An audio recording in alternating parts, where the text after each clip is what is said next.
Oy, shout out nga pala sa mga vlogger kuno ng mga DDS daw.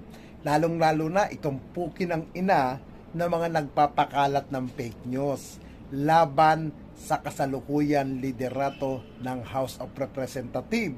At yan ay sa katauhan ng butihin House Speaker na si Martin Romualdez.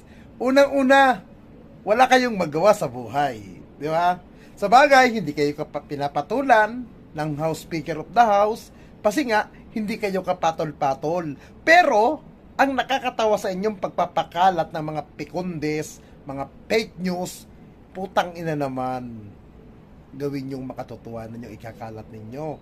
Unang-una, hindi 3 kilo, hindi 1 kilo ang pinamimigay ni House Speaker Martin Romualdez na bigas. Ha? Hindi ganun ang pinamimigay niya. At take note,